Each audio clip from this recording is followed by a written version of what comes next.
Aerospace is about reaching further. Further in technology, into space, and into the future. You want to reach further too. You enjoy puzzling, prototyping, and pioneering. You're drawn to complex questions behind how to make aviation and space travel ready for tomorrow.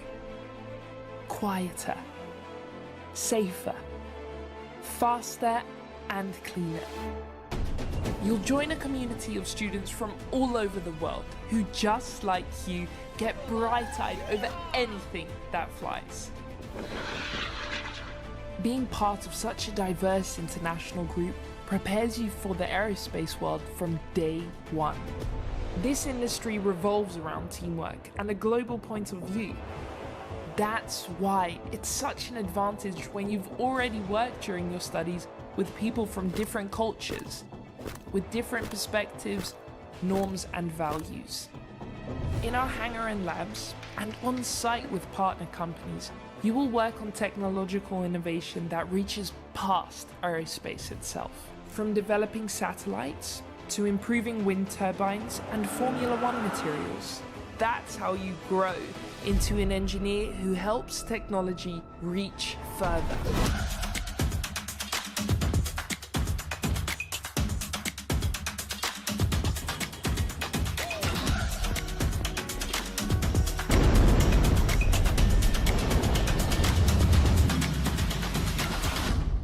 Applied Aerospace Live.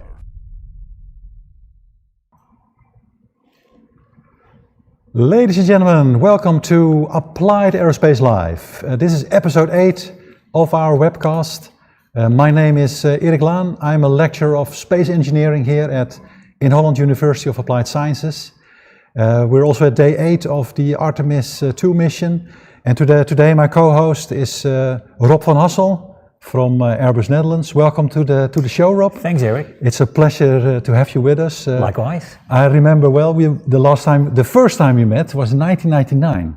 Do you remember? We were in Amsterdam for the International Astronomical Congress that was held in Amsterdam. Yeah. And you talked about solar panels. Yeah. And I did something about the ozone monitoring instrument. But ever since you have been in the solar panel business And for Airbus. At that point, I was already for 10 years. But Already for 10 years, yes. Yeah. And still. Yeah, a real solar wing dinosaur, so to speak. But we'll get to solar Thanks panels. Solar panels later in the show. Talk about everything that happened over the last years with the solar panels for Artemis II.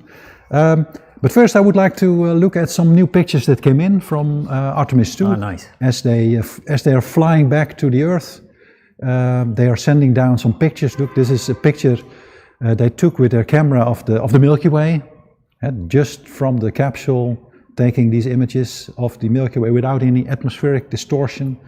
It's a beautiful thing. And also a nice picture came in from the capsule itself, and there we see. Of course, yeah, one of the 4 beautiful wings that you were involved in. Nice. Yeah, and just a small question. Later we will dive much deeper. But I see that those wings are also being steered, right? There is 2. They can do 2 degrees of freedom. Yeah, correct. Yeah, right. Yeah. Yeah. Normally they just rotate around the length axis, but now they can also rotate perpendicular. And I'll explain later on why that is. Yeah. Okay. Now let's get back to that later, because we have also important stuff to cover first. The toilet. The toilet is important. Actually, the current status is a bit unknown about the toilet. They haven't released any new information about whether it can be used or not. So it's a bit unclear, that situation of the toilet. So we put it on orange, I think, the toilet status. For now, we have a special icon in the webcast that we give a color. I hope to see it later on the screen. I understood, by the way, from Bethany, what's her name, the communications officer from NASA, that they could use it now. There were certain conditions that they had to make sure, boundary conditions that had to be met, but then they could use it. They are to go. There. Yeah, number 1, number 2. Yeah, both of them were possible, I understand. Yeah, so look, we have it now on green, the toilet status. But we digged up some movies on the internet about the toilet. And so there is actually a movie with Christina Koch, one of the astronauts, who did actually explain the toilet before the mission. So and during the mission, she did all the plumbing, right? Yeah, she is the There were space 3 plumber, guys standing around, telling her, of course, what to do, mansplaining everything, and then she had to do the work. But she kept her cool, I understand. Yeah. And actually, I learned also from this video that it's quite noisy. They have to put a headset on, like for acoustic. I was just thinking, what kind of noise? It's a suction. There's a like tremendous airflow. There's no gravity, so they use the airstream to make sure that both the urine and the number 2 are being pushed inward, so to speak. And there it's spread. The urine goes into a little turbine. How do you call it? A washing machine rotor thing, and then that means that water is separated, the urine is separated from everything else. That is taken out, and the number 2 part that goes into a little container, and there they have to sort of squish it themselves to compress it to make sure that you get the maximum amount in. That's basically. So it's the air suction that's tremendous. A lot of noise. Yeah. So there was also George van Hal, the Volkskrant journalist, who is also deep into all the things about Artemis II. And I thought toilets in general. And he knows a lot about toilets as well, but he shows an interesting, actually some kind of tube that they have on board as a backup for when the toilet doesn't work. So that's the tube that they have to use. And we'll put a link to this interview with George van Hal in the description, so you can have a look. What is actually the backup solution for not going to the toilet in Artemis II? So let's go to the next important segment of the show, which is Nutella. You know, a Nutella jar that flew. I understand the solar array comes at number 3. That's still a good place. Yeah. And so this Nutella, we saw the jar flying through, and this actually really happened, because at first when I saw it on the internet, I thought, okay, this is the marketing intern at Nutella who did some AI and clever stuff, but no, it actually happened. And actually there was the Prime Minister of Canada talking to the Canadian astronaut, Jeremy Hansen, and he was telling him, well, make sure not to put Nutella on your pancake, but use maple syrup. Maple syrup is the number 1 food people consume in Canada, and so they had a nice interview with the Prime Minister talking about maple syrup, and actually also have there is a point in time where they put like this little, what's it called, like a little plastic bag with maple syrup. They have it fly through the camera view. So this is really exciting. And also Lidl, the company where you can get groceries. This is not an advertisement, by the way, but they also made a nice advertisement about their sausijzen broodjes. And they have one flyby cupola, the ISS, looking at the moon. A bit strange, of course, cupola and the moon, but that was clearly not real. Nice. There it is. Yeah. There it is. So that's nicely done by the Lidl.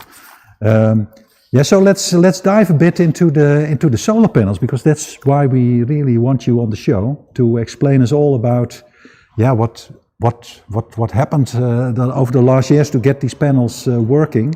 We've got some videos also that we will show during this conversation. So we have 4 of them. Yeah. And well, tell us all about them.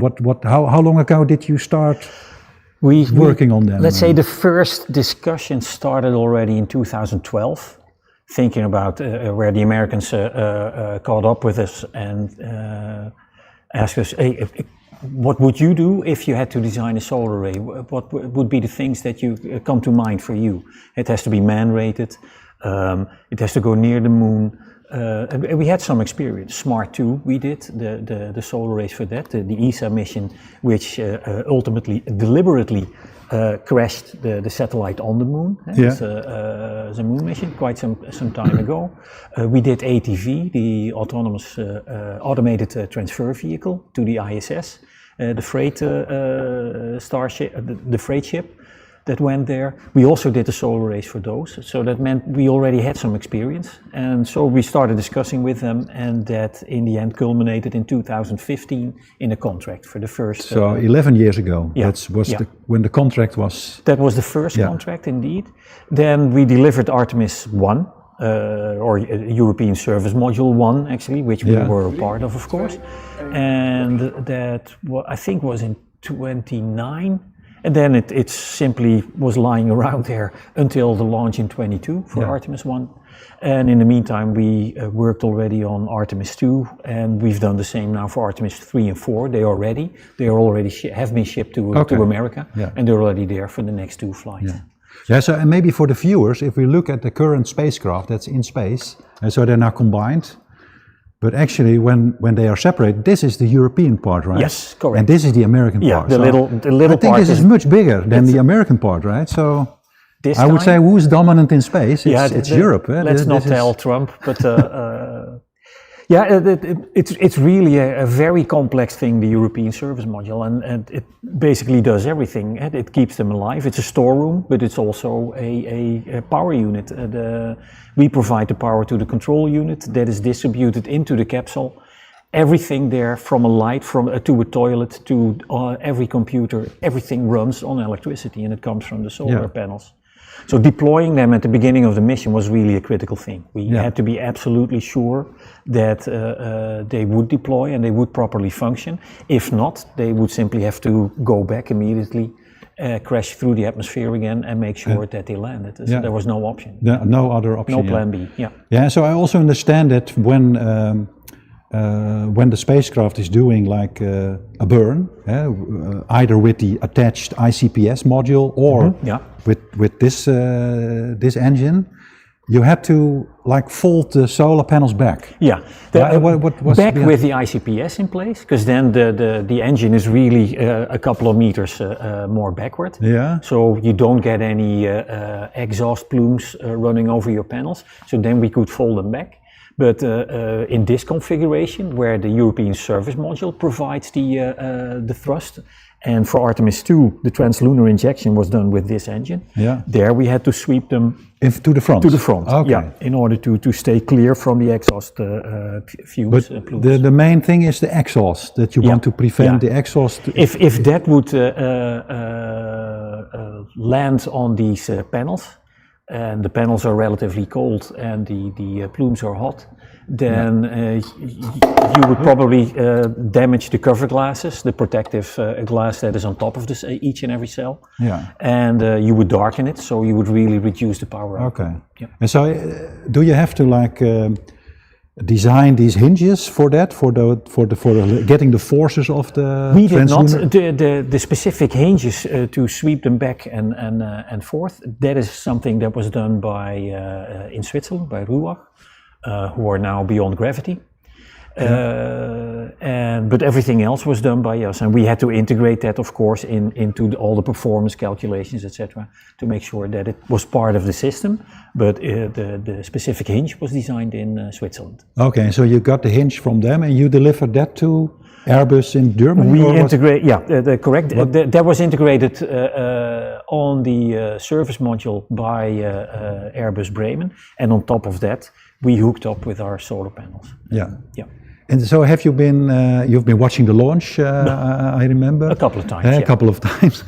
And then your moment, of course, the launch itself, you're excited, but then you, of course, want to see that deployment. And the thing is, normally it takes really a while for those panels to deploy.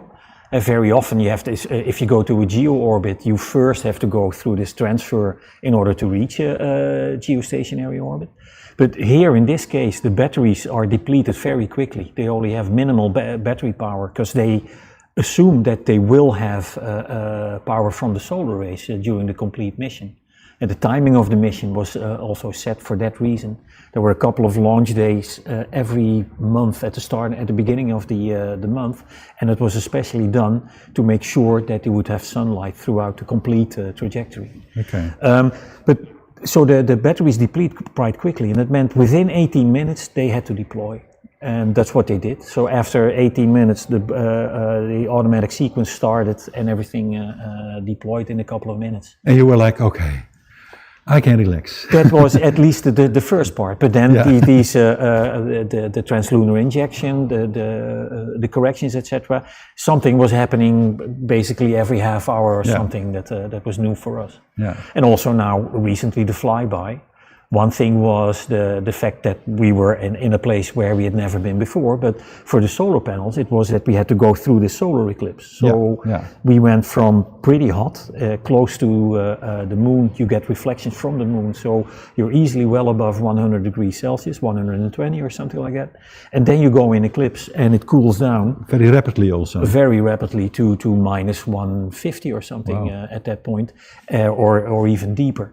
So that means that you have to cope with that as well, and the materials that you select, they have to this difference in thermal expansion, they have to cope with that. So it was also an exciting moment for us to see whether after the eclipse everything popped up again and would start working. So. But that kind of thing was tested. That thermal. One of the reasons that it takes so long to go from an initial design to a final product is really the complete test program. That was extremely rigorous this time. Yeah. I also learned yesterday from a movie where they showed the astronauts exercising on board, and you actually see the capsule a bit moving up and down. And I also heard that they would say, well, if you start exercising, you have to kind of lock the solar panels in place, because it can be they start to wobble. Friction. No, it's really the dynamic effect. They're sticking out on every side. They're something like 7.5 meters wide. The total mass is what is sticking out is 250 kilos distributed over these 4 wings, and that's only 1% of the total mass of the service module and the capsule. So that's basically nothing. But the fact that they're sticking out so far is that it really has a pretty big momentum, and that means that it affects the behavior of the complete assembly quite drastically. Victor Glover, the pilot, was testing his in this proximity test that he did, where the ICPS that was rendered useless basically because it had been decoupled. With the engine stopped, they started looking around and tried to get as close as possible and do all of these little exercises. It's like doing a car exam, where you have the special assignments that you have to turn back on the road and do the sparking with the back, etc. All these special things they had to do here as well. But they were very keen on finding out what the behavior of these panels were, because exactly like this, if they start to wiggle, as soon as you move with one of the steering rockets, you get a reaction from the panels. And that affected also the amount of fuel that you needed in order to do all these maneuvers. And they found out that they damped quite well, so that was good. I just show on the screen, maybe Colin, you can show it again, the live view of how the capsule is now in space. There is a website you can follow, you can see where the capsule is. And what strikes me also is that they can individually put the solar arrays to have the maximum power. That's I think what they do all the time. It's a combination. Basically, sometimes you want to have maximum power, but very often there's too much power. If you lose one wing, maybe that's what's happening now. Look, there is one panel basically. Flat, so it doesn't get any power. They want to make sure that it takes the minimum amount of radiation this way, and also what you don't put in, if you don't need the power, it would have to be dissipated as heat. So that's a waste basically. So that's why they turn it away. No, but this is a fascinating. This thing. is a beautiful app, by the way, from NASA. That's And really so cool. I was curious about you at some point you said they have to be man-rated. Yeah. But what would be the difference between these kind of panels and like panels for an Earth observation satellite or a geostationary satellite? What is the Apart from more rigorous safety factors that you have to apply, both mechanically and thermally, the key thing is actually for the mechanisms. Every bracket that is on there, every piece of aluminum or titanium, what we had to do is we would load it and we would see where let's say the natural failure would occur. So we had to locate the element or the item and location with minimum safety, or a minimum margin. Then we would have to damage that on purpose, and with that damaged hinge, we then still would have to go through all these load cases in order to prove that with that damaged hinge, it would still not break or become detached. Because that is sort of the biggest disaster that you could get, is that something is detached, starts floating, and creeps into one of these exhaust pipes or something like that. So that's something you don't do for Earth observation satellite. No. So this is really an extra layer of correct. Of scenarios that can go wrong, and would be it's exactly that. For the safety of the crew. Yeah, so we're looking forward to a safe return, of course, on Saturday. We still have 2 webcasts to go, but I'm very happy that we understand everything now from the solar panel perspective. By you and your company, Airbus in Leiden. That is, I think, for me, the world leader in solar panels, solar wings, we call it. That's what I like about when you talk about solar panels. They are on the roof, but when you talk about solar wings, then they're in space, right? Yeah. That's and I also did this unfolding or unfurling. These are stiff panels. You could also think of a blanket or something, but that's really part of the fun, actually, to make design these things for space, because they have to go up in this little compartment under the fairing of a rocket, and then once they deploy, you get the area, and that's really a step that you don't have for panels here on Earth, and that makes it really exciting. And it makes also, that has to go well. And I believe your track record with Airbus since 1970s somewhere. The mid 80s. It's 100%. 100% success rate. Knock on wood. Knock on wood. This is wood. Yeah. So the panels for Artemis 3 and 4 are already in the US. They're already in the US, and so that will be the panels used for the Earth mission to test the lander, and then Artemis 4 will actually deliver astronauts to the moon orbit, and so Artemis 5, is that a new contract? I think for us that will be a new contract, and I think also that they're not pretty sure what the exact function of Artemis 5 will be at this point in time. Depends also, of course, on American Congress.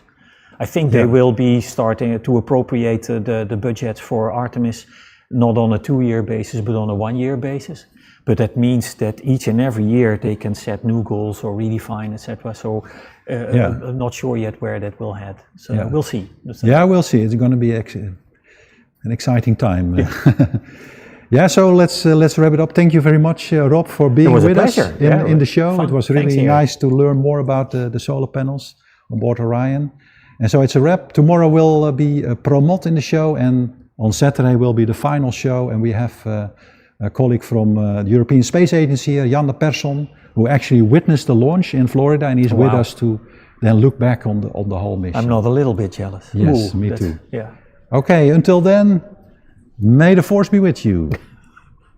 Nanu. Okay.